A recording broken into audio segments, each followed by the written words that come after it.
This is Nightline, your tie line to the world, and this is Walter O'Keefe. Tonight, a visit to worlds strangely different from ours, the world of the future, the world of X-1.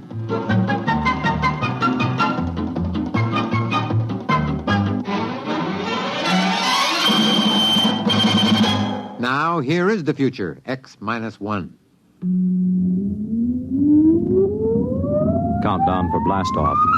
X-5, 4, 3, 2, X-1, fire.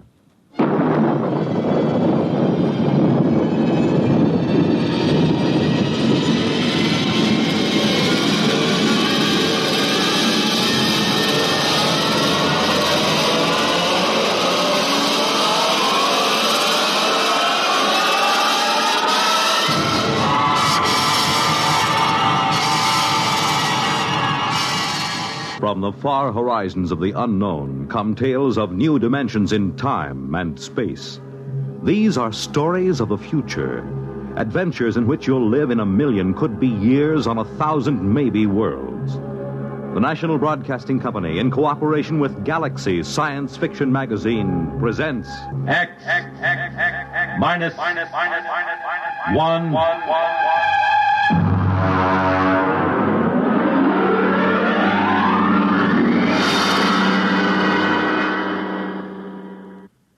Tonight, Death Wish by Ned Lang. But first, hear this. During the theater season in New York, people flock from everywhere in the nation to see the latest Broadway plays. But very few of these people have ever been fortunate enough to experience the thrill and excitement backstage at one of Broadway's top musical comedies.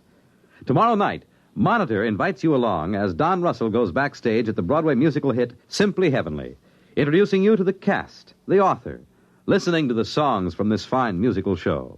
It'll be an experience you won't soon forget. Then, on Saturday, for sports enthusiasts, Army versus Notre Dame, and Monitor brings you this football classic direct from Municipal Stadium in Philadelphia. Add to these features Monitor's special coverage of the pomp, ceremony, and celebration during Queen Elizabeth's tour of Canada. Visits from celebrities like Mickey Rooney, Tennessee Williams, Tony Bennett, and Burl Ives, and you have some idea of the top variety of entertainment Monitor will bring you all weekend. So start your weekend right with Monitor on Friday night and stay with Monitor all weekend long over most of these same NBC radio stations.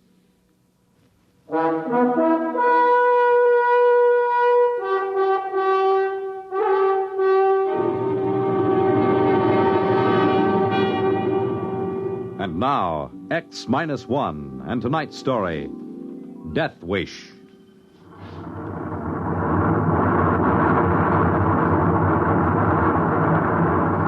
Fuel consumption normal. We'll reach Point Able in 10 seconds from now. 9, 8, 7, 6, 5, 4, 3, 2, 1. Cut! Well, gentlemen, we're on our way to Mars. Mr. Ratchett, give me a 30-second warning before we reach Point Baker. Very well, Captain. Now, Mr. Watkins, what's the condition of your engines? Don't you worry about my engines. The Deidre may be a cantankerous old crate, but she's good for another 5 or 10 round trips to Mars. You can lay to that. Look at him, Captain. If anybody criticizes his engines, you can actually see that walrus mustache of his bristle. Listen, Ratchett, I've had about enough of these personal remarks of yours. Stick to your navigation and let me alone. Now, Watkins, let's not get into another of those arguments. Now, that's an order. Aye, sir. You had a reason for asking about your engines. I've made enough trips to Mars to know the way a ship should sound. There's something about this one. I don't know quite what. There's nothing wrong with this ship, Captain Summers. I'll tell you something, though, every engineer worth his salt knows. There are just two kinds of equipment. The kind that fails bit by bit, and the kind that goes all at once. When something happens to the Deidre, you'll know it right away. You won't have to ask. Well, maybe so. But I wonder if our cargo didn't shift on the takeoff. Mr. Ratchett, would you be kind enough to check on it? You bet, Captain, right away. You worried about that new Farrington computer we're carrying, Captain? Oh, not worried exactly, but it's a responsibility. That thing is by far the largest, heaviest, most delicate piece of machinery ever transported in space. It's an evil thing, with its blinking eyes and scheming brain. I'll be glad to get to Marsport and get it off the ship. Well, so will I, Watkins, but not quite for the same reason.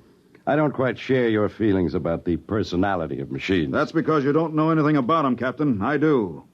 And I don't like that computer thing back there in the hole. All in order in the hole, boss. Cargo hasn't shifted. All right, Mr. Ratchet. Maybe I'm borrowing trouble, 30 seconds to Point Baker, sir. Very well. Strap yourselves on the acceleration couches again. You sure you don't read anything, Mr. Watkins? Not a thing, sir. I'll vouch for every bit of equipment on the Deidre. 15 seconds to Point Baker. Prepare for new acceleration. Engines ready for firing, sir. 10, 9, 8. We fire for 7, exactly 5 seconds 6, on reaching Point Baker 5, for maximum acceleration. 4, 3, 2, 1. Fire! That's 5. It didn't cut off. We're overfiring. My fuel. The course! We'll be off course! The switch doesn't respond. Emergency cutoff. Hit the emergency. I can't move my arms.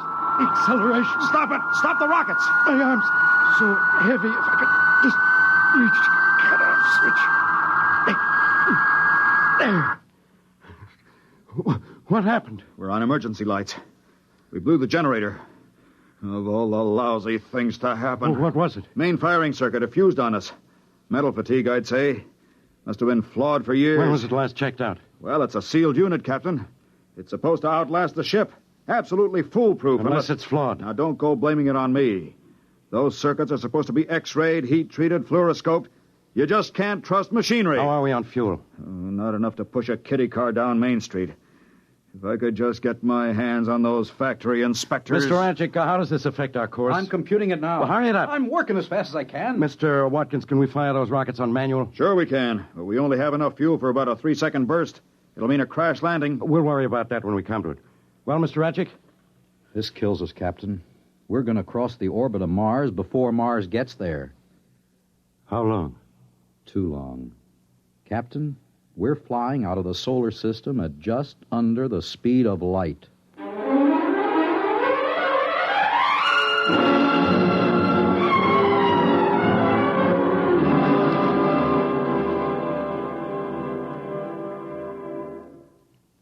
You're listening to Death Wish, tonight's attraction on X-1.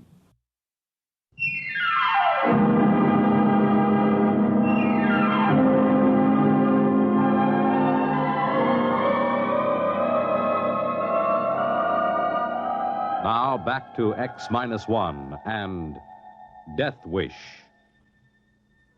Look at him. Look at how he sits there staring at nothing. Here we are kiting off into space, and what do? We got a little fuel left. We can turn the ship, can't we? Look, you are a navigator, aren't you? I am, Mr. Watkins. And for your information, if I plotted my courses the way you maintain your engines, we'd be plowing into the middle of Australia right now. Why, you little company toady. At least I got my job honestly. Not by marrying the owner's daughter. Why, you dirty old man. Stop it, both of you. No more of this now. I give the orders here. All right, then give some. Tell him to plot a return curve. This is life and death. All the more reason for keeping our heads. Mr. Ratchet, can you plot such a course? It's the first thing I tried. On the fuel we got left, there isn't a chance. Best I could do would be a degree or two. That won't help. What do you mean it won't? We'll turn back into the solar system. Sure, but the best curve we can make will take us a few thousand years to complete. What about a landfall on some other planet? Neptune, Uranus? Impossible. In the first place, the right planet would have to be in the right place at the right time. And if it were, we'd need fuel, a lot of fuel, to get into a braking orbit. And if we could, who'd come and get us? No ship has gone past Mars yet. Yeah, but maybe there'd be a chance, just a slim chance. Maybe, but we can't swing it. Gentlemen, I'm afraid we'll have to kiss the solar system goodbye. It just doesn't seem possible. Who would believe we're traveling at almost the speed of light? Look out the viewing port. You'd swear we were standing still in space. Yeah, that's because there's no reference point, as you know. I assure you, we're traveling faster than any men have ever traveled. What should we do, Captain? I don't know, Watkins. I just don't know. Our noble captain can't face the situation. Of course I can face it. I can follow any course you plot. That's my only real responsibility. Now, let's get a grip on ourselves. Mr. Radjic, suppose you raise Mars on the radio. Aye, sir. Deidre to Marsport. Deidre to Marsport. Urgent. Repeat, urgent. Come in, Marsport. Marsport to Deidre. Read you. Over. Emergency Marsport. Firing mechanism jammed. Fuel almost totally expended. Acceleration 15 seconds past safe maximum. Heading out of solar system. Request help. Over. Can you turn the ship, Dietrich? Can you put it into any kind of an orbit? Over. No fuel, Marsport. We can only turn a degree or two. Over. Put your captain on, Dietrich. Over. Captain Summers, Marsport. Over. Captain, what do you propose to do? Good Lord, man, that's what we're asking you. What do you propose to do? I say, what do you propose to What are they saying? I don't know. I couldn't catch it. Mr. Radjic, can't you get better reception? We're rapidly running out of range, Captain. I'll give it all the gain I can get.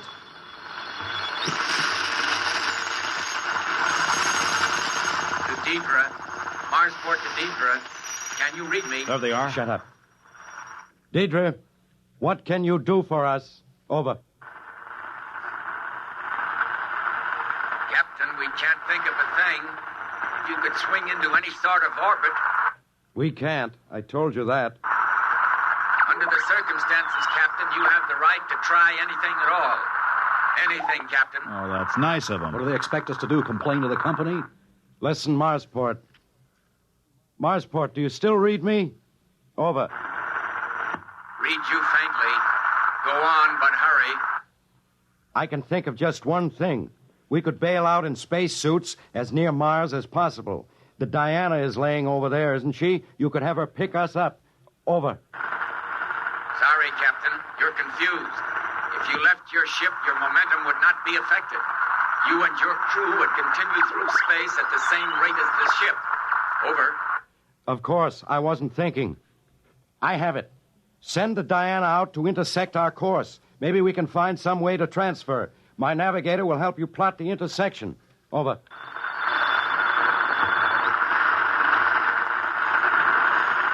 They've gone again. Hello, Marsport. Hello, Marsport. Come in, Marsport. I can't bring them in again. To do it that way, sorry. Over. You mean you can't do it? Why not? It is our only chance. Over. Diana's laid up, having her engines overhauled. How long before she can be spaceborne? Too long. 3 weeks. Sorry, Captain. I wish we could think of something. But the only thing we can suggest... What? I didn't get it. Reception's gone again, Captain. We're getting out of range. I don't know whether I can raise them again or not. Well, try. Come on, maybe that suggestion What is can it? they suggest that we don't already know? Even the static's getting weaker now. We only knew what they were going to say. What's the difference? They didn't really think it would work anyhow. Wait a minute. Wait. Maybe something's come. Hold it. Suggest. Can you hear? Suggest. Most unlikely. But try. Try calculator. Try calculate. They're gone. For good this time. I heard what he said. The calculator. Does he mean the Farronson computer in our hole? Yes, I see what he meant. The Farrenson's a very advanced job. No one knows the limits of its potential. He suggests we present our problem to it. That's ridiculous. The problem has no solution. It doesn't seem to, but the big computers have solved other problems that seem to have no solution. Now, we can't lose anything by trying. No, not as long as we don't pin any hopes on it. That's right. We don't dare hope. Mr. Watkins, I believe this is your department. What's the use? You say don't hope, but both of you are hoping anyhow. You think the big electronic god is going to save your lives? Well, it's not. Well, we have to try, man. Who says we do? I wouldn't give it the satisfaction of turning us down. Are you implying that machines think? You bet I am, because they do. No, I'm not out of my head. Any engineer will tell you that a complex machine has a personality all its own. Do you know what that personality is like? It's cold, withdrawn, uncaring, unfeeling. A machine's only purpose is to frustrate desire and produce two problems for every one it solves. And do you know why a machine feels this way? You're hysterical. Oh, no, I'm not. A machine feels this way because it knows it's an unnatural creation in nature's domain. It wants to reach entropy and cease. It's a death wish. A mechanical death wish. Gibberish. Watkins, are you going to hook up that computer?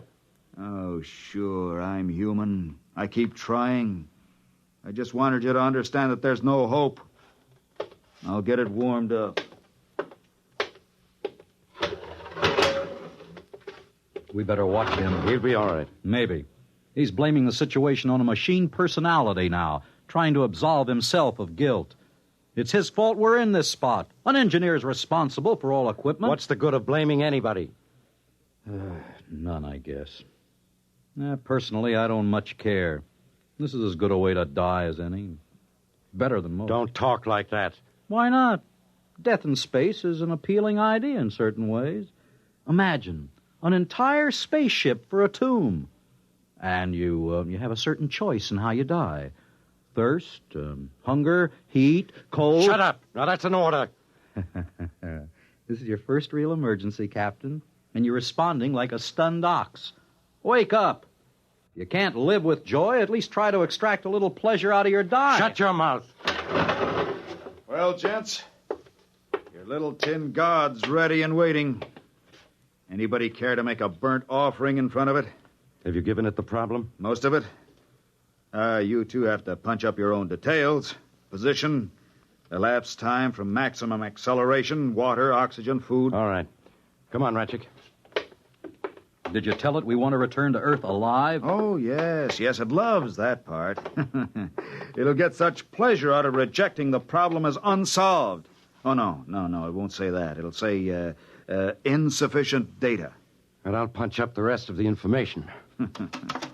Insufficient data. You see the point? It hints a solution is possible, but just out of reach. A subtle torture. It can keep us hoping. There. That's the complete picture. Now let's see what happens when I press this. Now just keep your eye on that red light up there. If it goes on, it means a problem is rejected. Watch it now. And if it solves it? That's a little bell, sort of like a typewriter bell. But you won't hear it, don't worry. Don't say that. What's the matter, Rodgick? Superstitious? Oh, shut up. You two have to keep up that everlasting wrangling. Well, not for long, Captain. We haven't much longer to live, Captain. Maybe that's good. What's that? A solution. It's found a solution. That must be a mistake. There is no solution. It's fooling us, leading us on. Now who's superstitious? Here's the tape. The solution's on this. Well, what's it say? Come on, read it. No, not me. You read it, Captain. I won't play its fiendish game. Oh, I see. That's fine. That's just fine. What does it say, for the love of heaven? You figured a few thousand years to return to the solar system, Ratchik? Well, the computer agrees. 2,300 years, to be precise.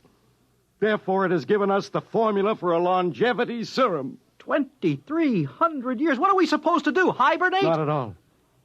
As a matter of fact, the serum does away quite neatly with the need for sleep. For 2,300 years, gentlemen, we three sit here in this little ship and look at each other. 2,300 years of that. Yeah, that's just the sort of thing a machine would do.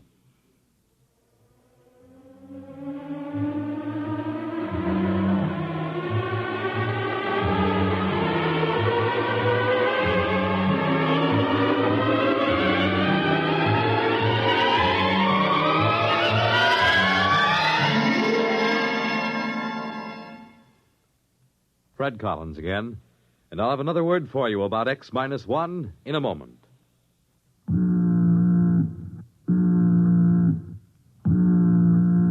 That how you feel, blue and miserable with a deep-down cold? Listen.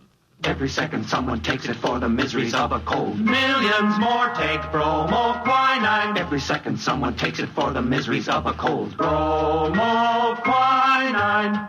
More people have taken more bromoquinine cold tablets for more complete relief than any other cold tablet ever sold. You could use aspirin or cough syrups or nose drops all day and not get bromoquinine's relief. Bromoquinine works to relieve stopped-up nose, body aches, fever, irregularity, the blues, and headache, too. Yes, more complete relief for even virus colds. For bromoquinine is the only cold tablet sold with wonder-working quinine and 5 medicines health fortified with vitamin C. Remember, every second someone takes it for the miseries of a cold. Millions more take bromoquinine. Get bromoquinine brand cold tablets. You have just heard X-1, presented by the National Broadcasting Company in cooperation with Galaxy Science Fiction Magazine, which this month features You Were Right, Joe, by J.T. McIntosh, the story of a time traveler who, going into the future, hardly expected to encounter a Neanderthal man. Read it in Galaxy Magazine on your newsstand today. X-1 has brought you Death Wish, a story written by Ned Lang and adapted for radio by William Welch. Featured in our cast were Ralph Camargo as Watkins, Maurice Tarplin as Captain Summers, Walter Black as Ratchek, and Joseph Bell as the radioman. This is Fred Collins speaking. X-1 was directed by George Voutsas and is an NBC Radio Network production.